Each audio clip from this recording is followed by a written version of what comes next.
2023년 첫 예배 참석한 여러분들에게 하나님의 은혜와 평강이 넘치기를 기원합니다. 오늘 설교 제목이 뭔가요?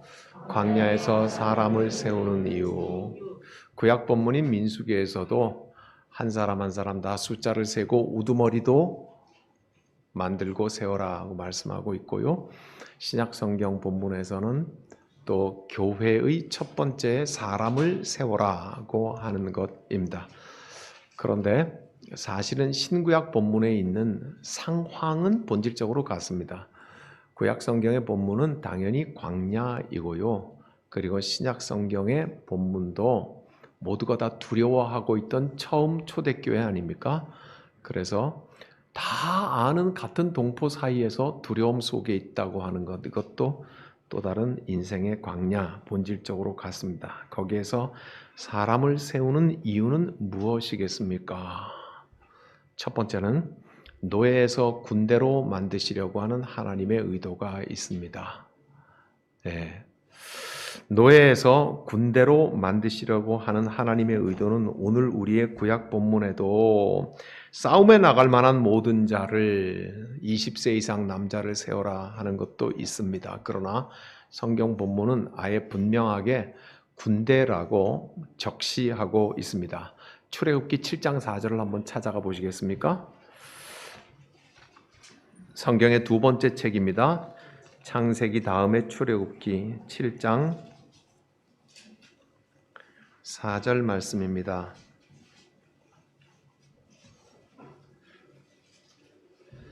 출애굽기 7장 4절 말씀. 내 백성을 보내라고 하면 바로가 말을 듣지 않을 거다. 그렇게 말을 하시면서 7장 4절 같이 읽어보죠. 바로가 너희의 말을 듣지 아니할 터인즉 내가 내 군대를 손을 내굽에 뻗쳐 여러 큰 심판을 내리고 내 군대 내 백성 이스라엘 자손을 그 땅 위에서 인도하여 낼지라. 뭐라고 말씀하십니까? 내 군대 내 백성 이스라엘이라고 하나님께서는 이렇게 말씀을 하십니다. 그리고는 같은 출애굽기 12장을 가봅니다. 그 뒤에 몇 장을 더 넘겨서 출애굽기 12장 17절 말씀입니다.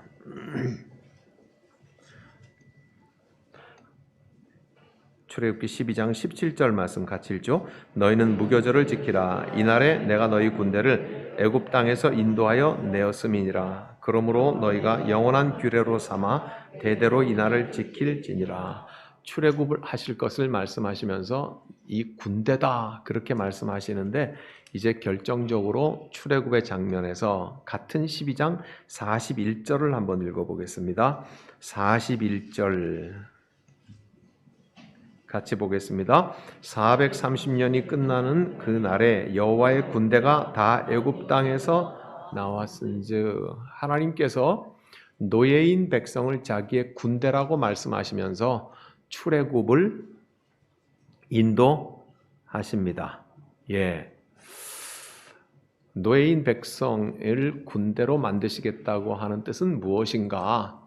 이런 말씀입니다. 제가 20대 시절에 한센시병 환자들 소록도, 나 환자들이 거하는 소록도에 가서 저하고 동갑내기 친구를 만납니다.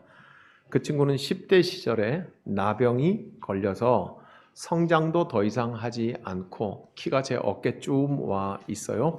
얼굴도 일그러져 있고 나병이 그를 공격한 흔적이 몸 곳곳에서 나타나고 여전히 약을 먹고 있고 소독약을 발라야 하고 그러는 저하고 동갑내기 형제를 만납니다. 소록도 바깥으로 못 나가는 사람들은 소록도를 방문한 사람들 중에 그리스도인을 만나면 기도의 동무 짝을 맺습니다. 그래서 저처럼 바깥에 마음대로 자유롭게 활동할 수 있는 사람은 자기가 소록도 안에서 기도의 짝이 되어서 저를 위해서 기도해주는 그런 아름다운 그리스도인들이 소록도의 나 환자들 가운데 많이 계십니다. 그래서 저는 멀쩡한 사람이니까 그 형제가 소록도에서 저를 위해서 기도하며 소록도를 방문한 이후에 약속을 그렇게 하고 계속해서 편지로 왕래할 때입니다. 지금 같으면 카톡도 하고 이메일하고 그러겠지만 그땐 그런 게 없었죠. 그러니까 제가 꽤 연식이 오래 좀 됐다 이 말입니다. 보기보다 다르게. 예. 그래서 편지로 왕래하면서 나는 내 기도의 제목은 이런 겁니다. 나는 이것이 어려워요. 고통스러워요. 뭐 하면서 편지를 보내면 소록도에 있는 그 형제는 그 기도를 듣고 기도하고 그리고 답장을 씁니다. 형제여 염려하지 마세요. 이 말씀을 찾아보세요. 그래가면서 저를 위로했던 사람인데요. 어느 날은 내가 몹시 힘들어서 기도해달라고 편지를 보냈더니 답장이 왔습니다. 그 답장을 늘 항상 3장, 4장은 답을 써요. 편지를 꼭꼭 눌러가지고 쓰고 그 편지지에는 소독약 노란 것이 묻어있고 그렇죠. 그런데 그 편지 다 내용 뒤에 다 끝나고 나서 기도의 동역자 현철로부터 그렇게 갖다 써놓고 다 끝났는데 밑에 당구장 표시를 해놨어요. 그 당구장 표시에 이렇게 써 있었습니다. 형제여, 기도하기 힘들 그때가 가장 힘들여 기도해야 할 때임을 잊지 마세요. 수년 전에 여러분들에게 사순절 기도회를 하면서 사순절 기도에 다 참석하신 분들에게 컵을 하나 드렸던 적이 있습니다. 기억하십니까? 그 컵에 그렇게 글씨가 써 있습니다. 기도하기 힘들 그때가 가장 힘들여 기도해야 할 때입니다. 지금은 그 말을 저에게 남기고 고인이 된 김현철 형제, 우리는 기억을 합니다. 그 사람은 10대 시절에 나병이 걸려서 소록도에 갇혀 사는 사람이고 죽음과 동행하는 사람이었지만 그 사람은 건강한 나보다 훨씬 더 영적인 거인이었던 것이 틀림없습니다. 그 말이 수십 년이 지난 지금도 저는 기억을 하고 저를 영적으로 격려하는 말이 됩니다. 그는 저보다 강했던 사람이에요. 그는 저보다 출중했던 더 깊은 믿음의 사람이었던 것이 틀림없습니다. 하나님께서 그를 10대 시절에 연약한 나병으로 택해서 소록도에 집어넣으셨지만 그는 하나님을 알고 하나님과 동행하며 위대한 믿음의 사람이 되었습니다. 하여 그의 그 말은 오늘도 2023년에도 지금 여기에서 저와 여러분들에게 말해지고 있습니다. 그는 하나님의 군인이었습니다. 그는 위대한 군인이었습니다. 군인은 자기를 부르신 주인을 위하여서 목숨을 내어 바치는 사람입니다. 김현철 형제, 그는 지금 생각해봐도 그는 참으로 위대했던 하나님의 소울저, 병사였습니다. 그래서 저처럼 동서남북 어디든지 갈 수 있고 무엇이든 할 수 있는 스스로 강하다고 착각하는 저 같은 존재에게 그 말 한마디로 내 영혼을 송두리째 뒤집어 엎는 힘이 있는 그런 사람이었습니다. 사랑하는 여러분, 오늘 출애굽기에서 430년 동안 노예였던 백성들을 불러내시면서 하나님께서는 그들은 나의 군대다 그렇게 말씀을 하고 계시는 것은 바로 우리가 지금 함께 말씀을 나눈 소록도에 있는 그 형제를 변화시켰던 모습이라는 것을, 그런 뜻이라는 것을 우리는 압니다. 그리고 오늘 우리의 본문 민수기에서는요, 하나님께서 당신의 군대를 만드시기 위하여서 거지 같은 430년 노예들을 불러내셔서 6주 만에 시내산에 도달하게 하십니다. 한 달 반 정도 지나서 시내산에 도달을 하고 그 시내산에서 멈추게 하시고 그리고 만나를 내리시고 메추라기를 내리셔서 굶어 죽지 않게 먹이시고 불기둥과 구름기둥으로 타 죽지 않게 하시고 얼어 죽지 않게 보호하시면서 시내산으로 불러올라서 하나님께서 율법을 가르치시고 그리고 성막을 만들라고 명령하셔서 그 1년 사이에 하나님께 예배할 수 있는 성막, 성전이 완공되는 1년의 기간을 꼬박 지납니다. 1년 10일 정도 지났다고 성경은 기록을 하고 있습니다. 그래서 민수기 1장 1절에 이스라엘 자손이 애굽 땅에서 나온 후 둘째 해 둘째 달 첫째 날에 여호와께서 시내 광야 회막에서 모세에게 말씀하여 이르시되, 시기를 말하고 있고 회막이라고 말하여서 성막이 다 완성되었음을 말을 하고 있습니다. 이 시기에 하나님께서는 이렇게 말씀하십니다. 이제부터 38년이 조금 넘는 세월 동안 광야길로 백성들은 행하게 됩니다. 그리고 나서는 그 목적지가 바로 요단강 건너편에 있는 모압 땅, 모압의 평지에 몰아놓고 거기에서 신명기에서 모세는 자기의 인생 마지막 설교를 하고 하나님의 품에 갑니다.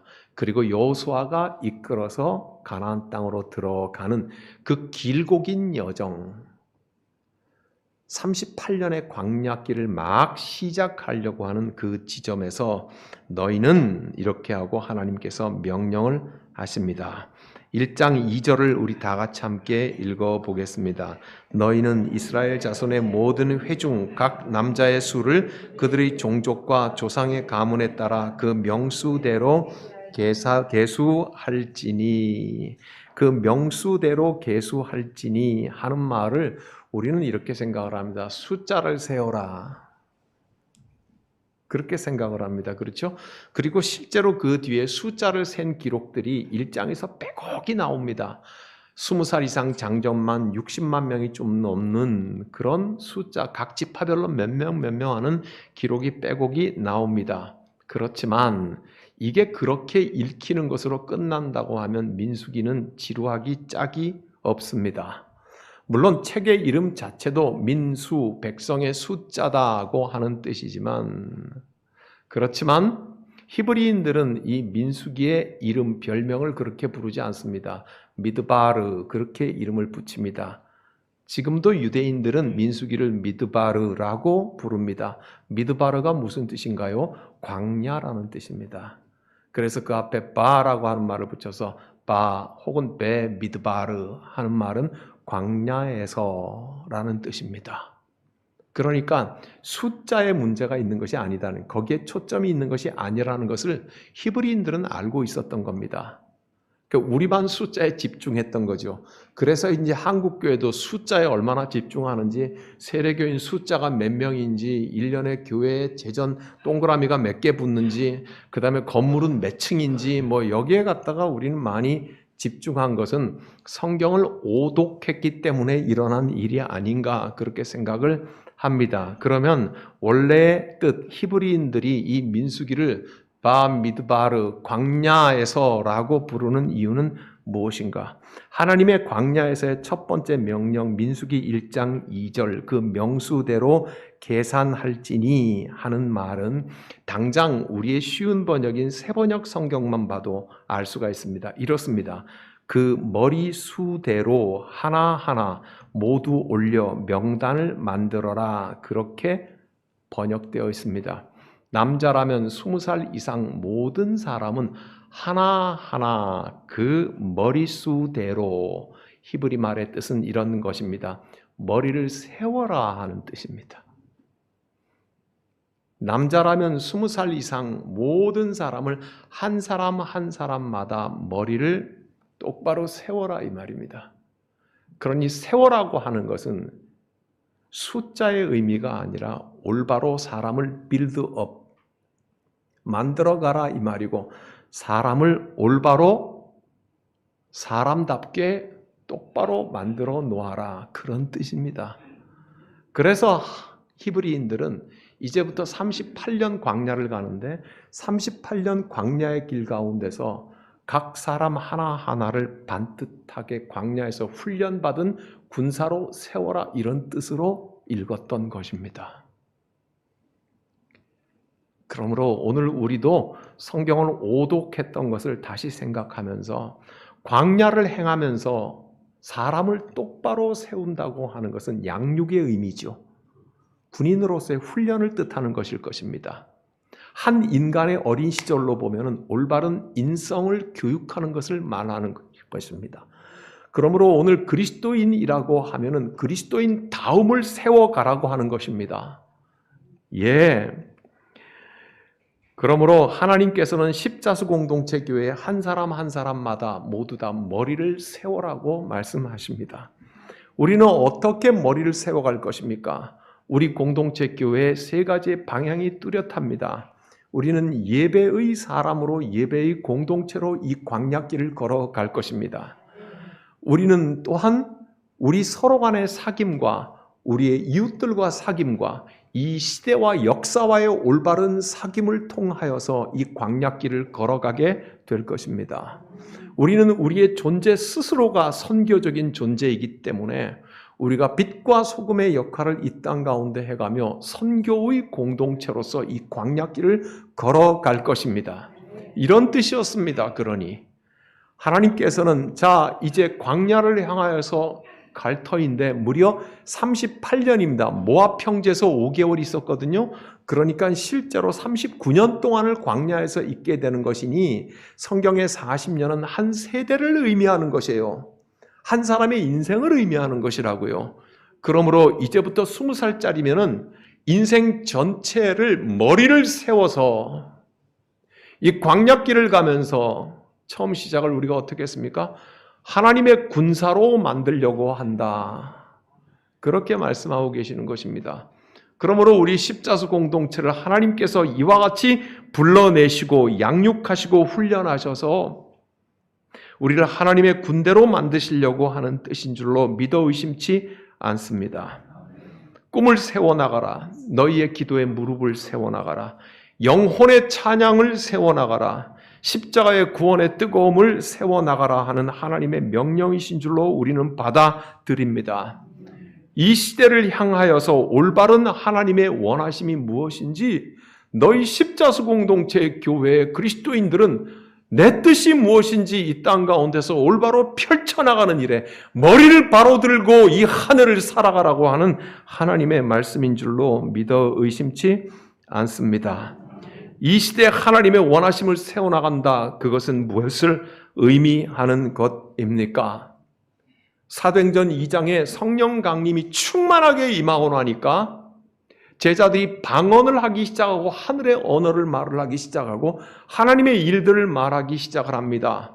그랬더니 그 주변에 절기를 지키려고 와 있는 이민 가서 와 있는 이스라엘, 그러니 여러 언어를 사용하는 지역에서 와 있는 사람들이 여러 언어로 갈릴리 사람들이 방언을 하는 것을 듣고 그 내용을 이렇게 말합니다. 사도행전 2장 11절에는 우리가 각 언어로 하나님의 큰 일을 말함을 듣는도다.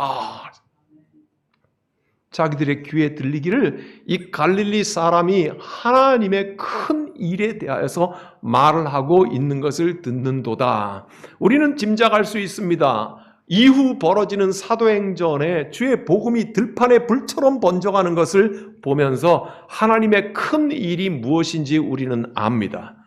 주의 복음을 세워가는 것이고 그것이 하나님의 뜻을 세워가는 것이고 그 두려움의 시대, 타락한 시대, 성전을 팔아먹는 시대, 거기에 하나님의 복음을 예수께서 성전을 뒤엎으신 것처럼 만민의 기도하는 집으로 다시 회복시키시는 복음의 능력과 역사가 온 천지를 향해서 뻗어가는 것, 그것이 하나님의 큰 일이라는 것을 압니다. 하여 그들은 방언으로 충만하면서 그렇게 기도했을 것입니다. 하나님 주의 복음을 온 천하에 널리 전하소서. 하나님 모든 시대와 모든 시간 가운데 하나님의 복음과 구원이 전해지게 하옵소서. 주님 그 일에 나를 써 주옵소서. 그들은 아마 일어서서 그렇게 소리쳤을 것입니다. 이것이 그들이 머리를 세우는 일이었습니다. 주의 성령께서 임하셔서 이제 그들이 살아갈 시대와 다가와야 할 그 교회의 시대, 복음의 시대 앞에 이 마가의 다락방에 있는 제자들이 머리를 세우시는 성령의 역사가 바로 거기에 있었다는 것을 우리는 기억을 합니다. 이것은 땅을 예배하는 자들은 실패한다는 것을 반언적으로 말을 하고 있습니다. 번쩍거리는 것들을 예배하는 자들은 실패하는 것이라고 말하고 있습니다. 이 땅이 숭배하는 것을 숭배하는 자들, 예배하는 자들은 실패하는 것에 대해서 말을 하고 있는 것입니다. 성령이 역사하시고 하나님이 친히 광야에 있는 이스라엘 백성들에게 너희는 머리를 하나씩 바로 들어라고 하는 말들은 주를 바라보아라는 말씀이고 하나님의 뜻이 광야 가운데서 무엇인지 훈련되어 가라는 뜻일 것이며 주의 복음이 모든 시대 가운데 전해지는데 나를 써 주옵소서 하고 머리를 들고 두 팔을 들어 주님을 향하여서 헌신을 다짐하는 그 일들이 일어나기를 원하는 것일 것입니다. 그러므로 이스라엘의 소망도 최소한 사람을 세우라고 하시는 이 순간과 광야길의 38년 동안에 땅에 소망이 있지 않은 것을 우리는 알 수 있습니다. 또한 동시에 우리 십자수 공동체 교회의 소망도 땅에 있지 않다는 것을 우리는 알 수 있습니다. 광야에서 이것을 훈련해야 가나안의 부요함을 다스릴 수 있게 될 것입니다. 모든 사람마다 인간인 고로 하나님께서 약속하셨다는 그것을 붙들고 가나안의 부요함을 사모하기 마련입니다. 그것이 어찌 나쁘다고 할 수 있겠습니까? 우리 모두의 천성이 그런 것에 대하여서. 그렇지만 가나안 땅의 부요함과 가나안 땅의 성공을 감당할 수 있으리라고 하는 보장은 있습니까? 우리가 가나안을 다스린다고 하는 것은 무엇으로 보증할 수 있습니까? 가나안이 나를 다스리는 것은 아닐까요? 그 부유함이 나를 다스리는 것은 아닐까요? 그러므로 우리는 이 광야에서 그리스도의 군사로 하나님의 군대로 만들어져가는 일이 필요한 것입니다.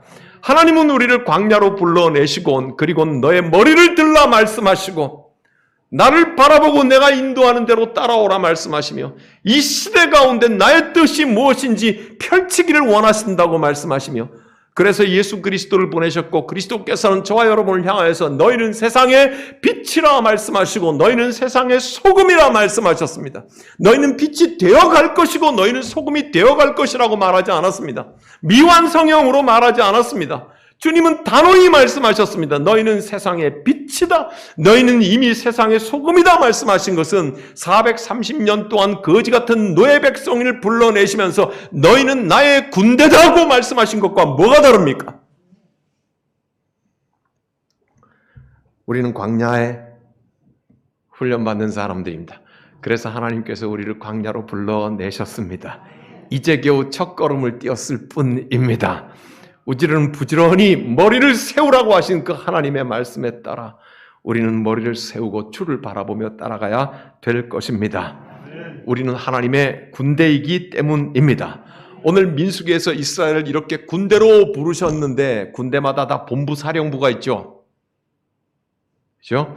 이스라엘 군대의 중심은 본부 사령부가 아니라 성전이 그 중심이었습니다.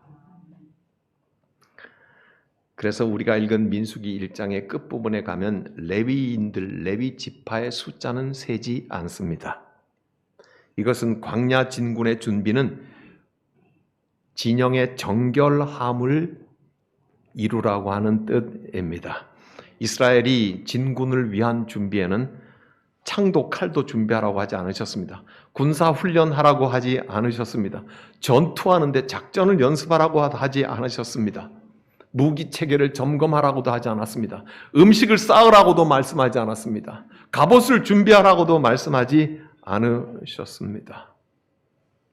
하나님의 성전을 돌보는 레위인을 군사의 숫자에서 빼고 계수하지 않고 하나님의 성전을 온통 지키라고 말씀하시고 너희는 그 성전 중심으로 행하라고 말씀하셨습니다. 내일 우리가 새벽에 묵상하는 것도 그렇습니다. 하나님의 성전을 중심으로 해갖고 이 12지파, 레위지파를 뺀 11지파들은 다 동서남북 어디에 배치하면서 하나님의 성전을 중심으로 행군할지에 대해서 말씀하고 계시는 것을 읽고 묵상할 수 있을 것입니다. 거룩하신 여호와께서 이스라엘 가운데 함께 거하시도록 오직 정결한 성전 중심의 삶으로 하나님의 전투부대는 만들어져 가는 것이라고 말씀하고 계십니다. 오늘 저와 여러분들 2023년에 우리는 내 삶의 중심 가운데 성령께서 거하시도록 우리가 큐티를 하고 묵상을 하는 이유, 날마다 우리의 자녀들과 함께 같은 본문으로 하나님의 말씀을 읽고 가야 하는 그것은 내 자신이 하나님의 성전이 되기 위해서입니다. 주님께서 내 속에 임재해 계시도록, 그래서 우리 군대의 사령부가 튼튼하도록, 살아있도록, 하나님께서 우리의 사령관이 되시도록, 주님께서 우리의 지휘관이 되시도록 그것을 준비해 가라고 말씀하시는 것입니다. 우리의 신약성경 사도행전 6장에도 최초로 초대교회는 사람을 세우시는데 하나님의 성령님과 함께 행군하기 위해서입니다. 사도행전을 이루기 위해서입니다. 출애굽의 광야의 이스라엘이나 여기 신약성경에 있는 예수의 제자들이나 상태는 같습니다. 광야를 생각해 보십시오. 그리고 예수 그리스도를 잃어버린 제자들을 생각해 보십시오. 세상의 힘은 두렵고 거대했고 자신들은 너무 작았습니다. 그래서 초대교회는 이 가운데 교회를 공동체를 이루었지만 작은 일도 제대로 감당 못할 만큼 공동체는 어렸고 서툴렀습니다. 과부들을 구제하는 일조차도 잡음 없이 해내지 못할 만큼 초대교회 공동체는 서툴렀습니다. 그리고는 어렵고 그랬습니다. 성령께서는 이런 미숙한 공동체에 사람을 세워 가십니다. 우리 십자수 공동체 교회는 이제 1년짜리입니다. 이제 한 살을 먹은 것 같습니다. 그래도 아직은 덜 먹었죠? 예? 이제 한 살짜리입니다. 우리는 얼마나 서툴겠습니까? 우리는 얼마나 미숙하겠습니까? 우리는 작은 일 하나조차 제대로 처리 못하는 그런 공동체임이 틀림없습니다. 우리 스스로 자부심을 가지는 것과 우리가 서투른 것과는 다른 것입니다. 분명히 우리는 서툽니다. 분명히 우리는 미숙하고 분명히 우리는 부족한 게 많습니다. 인정할 수밖에 없고 인정하여야 하는 것입니다. 그렇지만 우리는 이 어리고 서툴고 미숙한 공동체, 이 한없는 자부심을 갖는 것은 도대체 어디로부터 오는 근거 없는 자부심입니까? 우리 주의 성령께서 우리를 인도하시고 광야로 불러내셨다고 하는 그 믿음입니다. 430년 동안 노예들을 불러내시면서 기껏해서 하시는 말씀이 한 사람 한 사람마다 머리를 똑바로 세우도록 하여라. 너희는 싸울 준비를 하고 군대가 될 준비를 하라고 말씀하시는 그 하나님. 모든 것이 서툴고 아무것도 할 수 없는 광야의 한가운데 있는 공동체이지만 하나님으로 인하여서 그 머리를 바로 들고 그 하나님으로 인하여서 그 어디든지 동서남북을 두려움 없이 쫓아갈 수 있는 그 공동체 사람들의 자부심, 그것이 바로 택한 백성들의 자부심 아니겠습니까? 예, 그렇습니다. 오늘 신약 성경의 초대교회는 서툴렀습니다. 어렸습니다. 무엇 하나 제대로 해내지 못했지만 그들 가운데에 있는 그 뜨거운 자부심 하나만큼은 충만했던 것 아닙니까? 마침내 성령께서는 그것을 이끌어내셔서 온 천지 예수 그리스도의 복음을 증거하게 하지 않으셨습니까? 우리 십자수 공동체 교회는 어립니다. 이제 겨우 1년짜리입니다. 우리는 모든 것이 부족합니다. 우리는 모든 것이 제대로 할 수 있는 능력도 아직까지는 없을지 모릅니다. 틀림없습니다. 그렇지만 우리 속에 있는 너희의 머리를 바로 세우라고 하는 그 하나님의 부르심에 우리는 뜨거운 자부심을 가지고 있는 이유는 무엇입니까? 주께서 우리를 인도하실 것을 믿기 때문입니다. 하나님께서 너의 머리를 들어라고 말씀하십니다. 하나님께서 함께 가야 할 광야길이 이 1년 동안 있기 때문입니다. 하나님께서 우리를 군대로 부르셨으니 하나님의 성전을 중심으로 하여서 이 광야의 그리스도의 군대로 만들어져가는 아름다운 사람들이 되기를 바랍니다. 하나님 은혜 감사합니다. 주여, 우리를 각 사람마다 머리를 세우라 하셨으니 오 주님, 한없이 부족하지만 주를 따라가겠나이다. 이 2023년 한 해 동안 온전히 주를 따라가도록 주여 도우소서. 주여 도와주시옵소서. 주의 성령께서 우리 속에 살아계시니 인간의 연약함, 육체의 연약함, 능력의 부족함, 이 모든 허물을 감추시고 덮으시고 우리를 다스리시는 이는 하나님이심을 만민이 알게 하여 주시옵소서. 우리 주님 예수 그리스도의 이름으로 기도하옵나이다. 아멘.